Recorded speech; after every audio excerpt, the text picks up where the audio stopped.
Good morning students. आज हम discuss करने वाले हैं जेई एडवांस 2025 के पेपर 1 के क्वेश्चन नंबर 8 से लेकर 11 तक।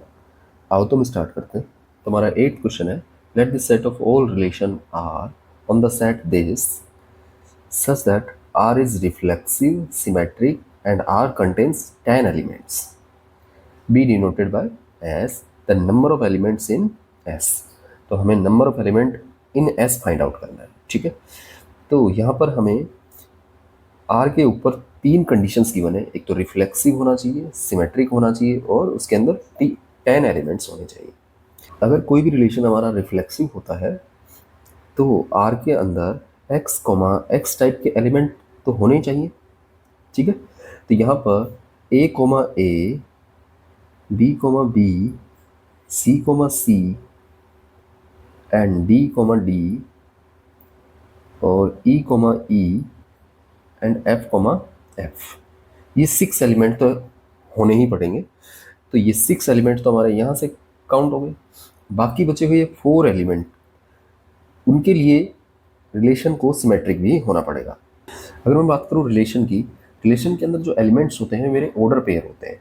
ठीक है, तो हम इन 6 में से अगर कोई 2 एलिमेंट चूज करें, ठीक है, तो इनसे बनने वाले जो ऑर्डर पेयर होंगे वो मेरे 15 हो जाएंगे। 62 = 15 होता है। तो ये किस तरह के ऑर्डर पेयर होंगे? बी, सी, डी। ठीक है, मतलब यूनिक टाइप के एलिमेंट होंगे, इनमें ऑर्डर मैटर नहीं करेगा। ठीक है,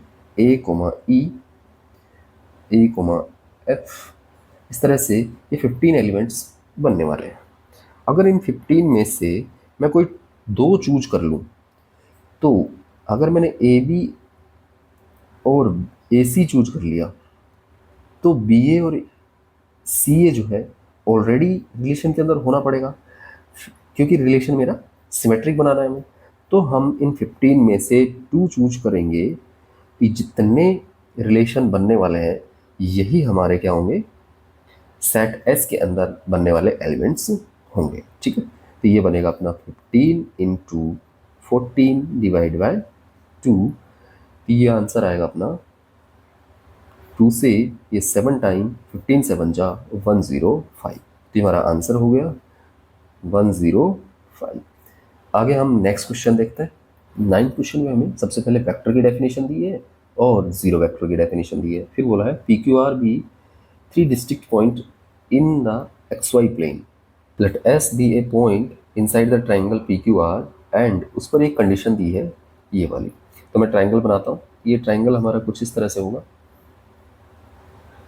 जिसके वर्टेक्स पी क्यू आर है। ठीक है, मैं इनके position vector P vector, Q vector and R vector ले लेता हूँ और S vector inside the triangle है जिसका पोजीशन वेक्टर मैं 0 वेक्टर ले लेता हूँ, ओरिजिन को ही ले लेता हूँ। तो ये मेरा एस पी वेक्टर बन जाएगा, ये मेरा एस क्यू वेक्टर बनेगा एंड ये एस आर वेक्टर हो जाएगा। ठीक है, इसके बाद बोला है E and F are the mid point of side P R and Q R. Okay, P R का जो मिड पॉइंट है, पी आर का मिड पॉइंट है ई, तो उसका पोजीशन वेक्टर हो जाएगा हमारा P vector plus R vector upon 2। ठीक है, एंड एफ जो है वो क्यू आर का मिड पॉइंट है, तो उसका पोजीशन वेक्टर हो जाएगा Q vector plus R vector upon 2।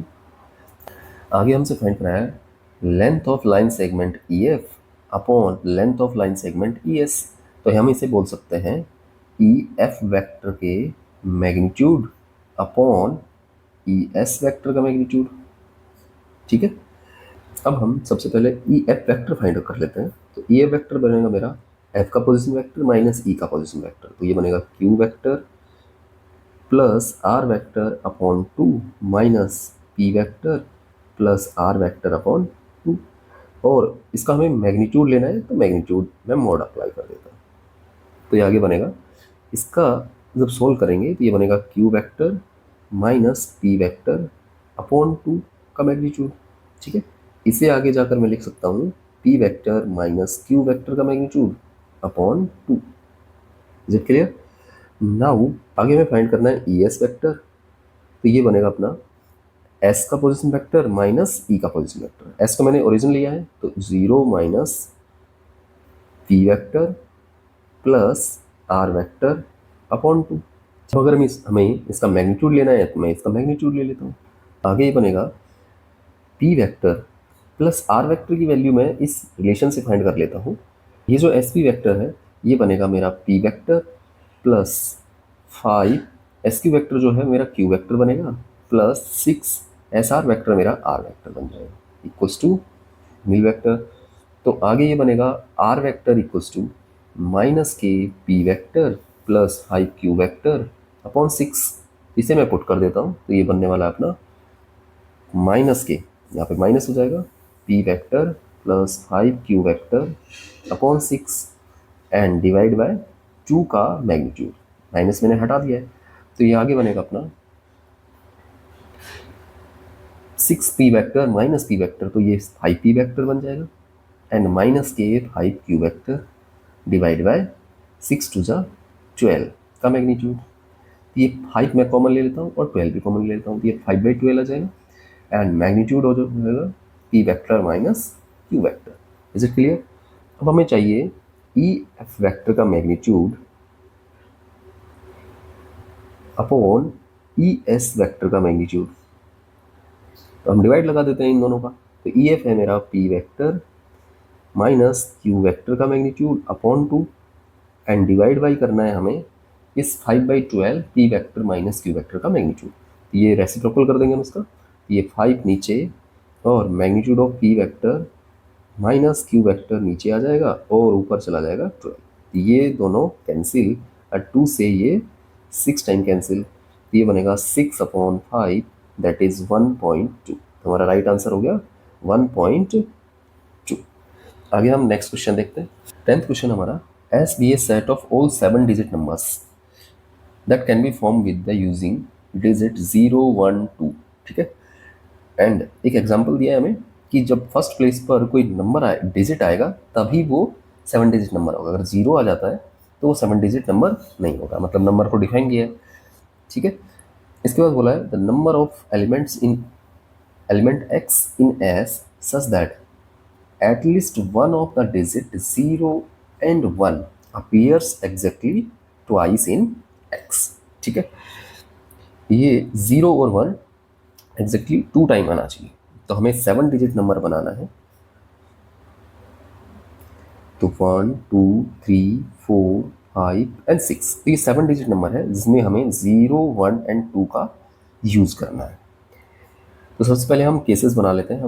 तो हमारा फर्स्ट केस है जब हम एग्जैक्टली 2 zeros यूज करें। ठीक है, 1 के बारे में हम कुछ नहीं कह रहे, हमारे पास 2 zeros हैं और इन 7 प्लेसेस को भरना है 3 4 5 6, इन 7 प्लेसेस को भरना है। हमारे पास 2 zeros हैं। ठीक है, बाकी 1 एंड 2s है। तो अगर मैं बात करूं इस प्लेस पर 0 नहीं हो सकता, तो हमारे पास 0 के लिए कितने प्लेस हैं? 6 प्लेस हैं। तो 6 में से मैं 2 प्लेस चूज कर लेता हूं जिन पर मैं 0 पुट कर दूंगा। लेट्स से मैंने यहाँ पे 0 और यहाँ पे 0 पुट कर दिया, तब बचे हुए जो हमारे 5 प्लेसेस बचे, क्योंकि 2 पर तो 0 यूज हो गया, 7 में से 2 माइनस हो गए तो बचे कितने अपने 5 बचे। इन 5 प्लेसेस पे 1 और 2 आएंगे, तो हर एक प्लेस को फिल करने के हमारे पास कितने मेथड होंगे? 2 मेथड होंगे। तो टोटल 2 इंटू 2 5 टाइम आएगा तो 2⁵ बन जाएगा। ये बनेगा अपना 6 इंटू 5/2, 6 5 जा 30/2 दैट इज 15 इंटू 32, ये बनेगा अपना 480। ठीक है, नेक्स्ट हम सेकंड केस की बात करते हैं। केस नंबर 2, जब हम एग्जैक्टली 2 1s यूज करते हैं। जब 2 1 यूज करेंगे तो 0 के लिए हमें प्रॉब्लम होगी कि 0 को कहाँ रखें, फर्स्ट प्लेस पे नहीं रख सकते। तो हम 2 केसेस बना लेते हैं इसके अंदर भी। जब फर्स्ट प्लेस पे मेरा 1 आए और जब फर्स्ट प्लेस पे मेरा 2 आए। ठीक है, तो जब फर्स्ट प्लेस पे मेरा 1 आएगा तो इस 1 दूसरे 1 के लिए 6 प्लेसेस बचेंगे 3 4 5 6। तो यहाँ पे 6 प्लेसेस बचेंगे, 1 2 3 4 5 6। तो 6 में से मैं एक चूज कर लूँगा जिस पर 1 पुट कर दूंगा, ठीक है। एंड मल्टीप्लाई बाय बाकी जो प्लेसेस बचे हुए हैं 6 में से अगर 1 माइनस हो गया तो 5 प्लेसेस हो गए। इन 5 प्लेसेस में मैं 0 एंड 2 पुट कर सकता हूँ। तो 0 और 2 के लिए मेरा 2⁵ मेथड हो जाएंगे। अब अगर हम बात करूँ सेकंड केस में, तो यहाँ पे फर्स्ट प्लेस पे 2 है, तो ये बचे हुए जो 6 प्लेसेस हैं 4 5 6, तो जो 6 प्लेसेस हैं इन पर मैं 1 पुट करूँगा। तो 6 में से मैं 2 चूज कर लेता हूँ जो कि मैं 1 को दूंगा। बाकी के जो बचे हुए हैं 2 अगर माइनस हो गए 6 में से, 4 प्लेसेस बचे, उन पर 0 और 2 आएगा तो वो 2⁴ मेथड से आएंगे। तो ये बनने वाला है 6 into 2⁵ is 32, 6 into 32 that is हमारा बनेगा 192, एंड ये बनने वाला है 15 इंटू 16, तो ये बनने वाला है 240, ठीक है। आगे अगर हम बात करें तो यहाँ पर कुछ केसेस ऐसे हैं फर्स्ट केस के अंदर भी जब हमारे 0 तो एग्जैक्टली 2 टाइम्स हैं, बट 1 एग्जैक्टली 2 टाइम्स भी हो सकते हैं, ठीक है। इसी तरह से यहाँ पर भी जब 1 एग्जैक्टली 2 टाइम है तो 0 भी एग्जैक्टली 2 टाइम हो सकता है। तो वो केसेस दोनों केसेस में काउंट हो गए हैं, ठीक है। तो उसे हमें हटाना पड़ेगा। तो मैं केस नंबर 3 बना रहा हूँ जिसके अंदर बोल रहा हूँ कि एग्जैक्टली 2 zeros एंड 2 ones, ठीक है। एग्जैक्टली 2 0 और 2 1s होंगे। तो यहाँ पर हमारे पास 2 zeros हो गई एंड 2 1s हो गए, तो बाकी के 3 क्या होंगे, 2 ही होंगे, ठीक है। अब अगर हम यहाँ पे 0 आ गई है तो 2 केसेस बना लेते हैं अपने, जब फर्स्ट प्लेस पे 1 आए और फर्स्ट प्लेस पे 2 आए, ठीक है। जब 1 आएगा तो यहाँ पर हमारे केसेस हो जाएंगे 6 फैक्टोरियल अपॉन 1 तो कैंसिल हो गया, तो ये 2 का ग्रुप और ये 3 का ग्रुप, यानी 2 फैक्टोरियल इंटू 3 फैक्टोरियल। इस तरह से जब हम 2 को यूज कर लेंगे तो एक 2 कैंसिल हो जाएगा, बाकी बचे हुए को 6 में डिवाइड कर देंगे। तो 6 फैक्टोरियल अपॉन 2 फैक्टोरियल 0 के लिए, 2 फैक्टोरियल 1s के लिए एंड 2 फैक्टोरियल 2 2s के लिए। तो ये बनेगा अपना 720 डिवाइड बाय 2 इंटू 6, यानी दैट इज 12। तो 12 6 72, तो ये 60 आ जाएगा। और ये बनने वाला है अपना 720 अपॉन 8, तो ये बनेगा अपना 90। तो ये दोनों का जो सम है वो बनेगा अपना 150, ठीक है। तो अब हमें first case plus second case में से थर्ड केस को माइनस करना है, ठीक है। फर्स्ट केस और सेकंड केस को ऐड करूंगा तो ये बनेगा 480 प्लस ये 192 प्लस 240, तो ये 432 हो जाएगा, एंड माइनस करना है 150। तो ये अपना आंसर आने वाला है 912 माइनस 150, तो ये बनने वाला है अपना 762, ठीक है। तो ये हमारा राइट आंसर हो गया 762। आगे हम नेक्स्ट क्वेश्चन करते हैं। 11th क्वेश्चन के अंदर हमें बोला गया है कि alpha and beta be the real numbers such that इस लिमिट की जो वैल्यू है मेरी 2 है, देन हमें alpha plus beta find out करना है। इट मीन्स यहाँ पर इस लिमिट को सॉल्व करते हुए हमें इन अननोन्स की वैल्यू फाइंड आउट करनी है। तो मैं इस लिमिट को लिख लेता हूँ, लिमिट x टेंडिंग टू 0, ये हमारी बनेगी alpha upon 2 integral 0 to x 1/1 minus t square dot d t plus beta x cos x, ठीक है, एंड अपॉन x क्यूब है। इसे मैं l ले लेता हूँ क्योंकि इसकी वैल्यू हमें 2 गिवन है, ठीक है। तो आगे हमें सॉल्व करते हैं। तो यहाँ पर अगर x इक्वल्स टू 0 पुट करता हूँ तो ये मेरी 0/0 की फॉर्म बन रही है। तो मैं यहाँ पर एल हॉस्पिटल रूल यूज कर सकता हूँ, तो जिसके अंदर मेरा ऊपर का ऊपर डिफ्रेंसिएशन हो जाता है और नीचे का नीचे। तो ये बनेगा अपना limit x tending to 0 alpha by 2। इसका जब डिफ्रेंसिएशन करेंगे तो लेबनीज रूल लगाना पड़ेगा। तो हम सबसे पहले अपर लिमिट को पुट कर देते हैं इसमें, ये बनेगा 1/1 माइनस एक्स स्क्वायर। फिर हमारा अपर लिमिट का डिफ्रेंसिएशन हो जाता है 1, फिर जीरो पुट करेंगे और जीरो का डिफ्रेंसिएशन करेंगे तो जीरो, तो ये पूरा टर्म जीरो हो जाता है, ठीक है। प्लस ये आगे बनेगा बीटा।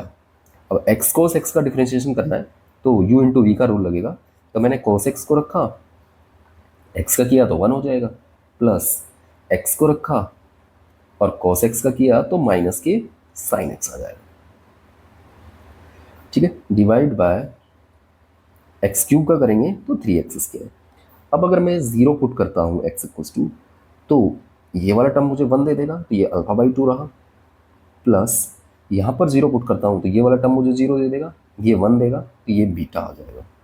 और नीचे मेरा जीरो चल रहा है तो दिस बट अपॉन जीरो है, तो ये एक इंटरमीडिएट फॉर्म बन जाएगी। 1/0 तो इन्फिनिट हो जाएगा, बट हमें एक कांस्टेंट मिल रहा है 2, तो कहीं ना कहीं इसको जीरो होना पड़ेगा।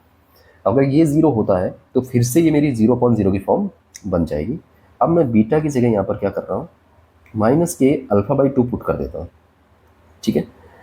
तो ये बनेगा अपना limit x tending to zero. यहाँ पर बीटा की जगह माइनस अल्फा बाई 2 आएगा, तो मैं अल्फा बाई 2 को कॉमन ले लेता हूँ बाहर, तो अंदर बनने वाला है 1/1 माइनस x²। यहाँ पर माइनस छोड़ जाएगा, अल्फा बाई 2 कॉमन ले लिया, तो माइनस कोस एक्स, एंड एक माइनस ऑलरेडी है साइन एक्स के पास, तो प्लस के हो जाएंगे एक्स साइन एक्स, ठीक है, अपॉन 3x²। इस पर फिर से मैं डी हॉस्पिटल रूल यूज कर देता हूँ, तो ये बनेगा अपना L equals to limit x tending to zero, alpha by 2 तो बाहर रह गया, अंदर सबसे पहले 1/1 माइनस x² का डिफ्रेंसिएशन करेंगे, तो ये बनेगा अपना 1/(1/1 माइनस x² का होल स्क्वायर, फिर माइनस के x² का करेंगे तो माइनस के 2x आ जाएगा, फिर माइनस के कोस एक्स का, क्योंकि कोस एक्स का माइनस साइन एक्स होता है, प्लस के साइन एक्स हो जाएंगे ये, फिर एक्स साइन एक्स का करेंगे तो एक्स को रखा साइन एक्स को किया तो कोस एक्स हो गया, एंड प्लस साइन एक्स को रखा एक्स का किया तो 1 हो जाएगा, तो ये साइन एक्स रह गया, ठीक है। एंड डिवाइड बाय इसका जब डिफ्रेंसिएशन करेंगे तो ये 6x बनेगा। आगे ये तो अल्फा बाई 2 एंड 6 को मैं बाहर ले लेता हूँ, तो ये अल्फा बाई 12 हो जाएगा।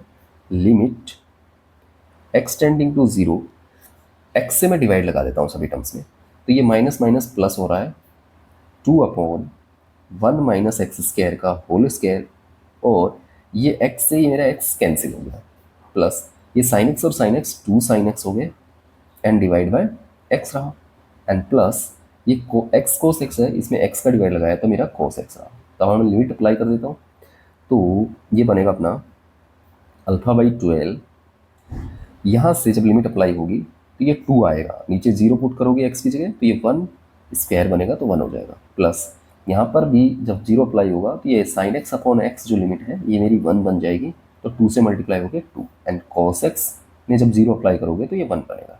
ये आ गया हमारा 5α/12, इसकी वैल्यू मेरी 2 है, ठीक है, ये लिमिट आ गई है, इसकी वैल्यू हमारी 2 है, तो अल्फ़ा की वैल्यू यहाँ से आ जाएगी मेरी 24/5, एंड अगर बीटा की बात करूँ मैं तो वो है मेरा माइनस के अल्फ़ा बाई 2, तो ये माइनस के 12/5 बन जाएगा। अब हमें alpha plus beta find out करना है, ये बनेगा 24/5 माइनस 12/5, तो ये आएगा 12/5 जो कि होगा 2.4 के इक्वल, ठीक है। तो हमारा राइट आंसर हो गया 2.4। अगर आपको वीडियो अच्छी लगी हो तो please like share and subscribe my channel. Thank you for watching this video.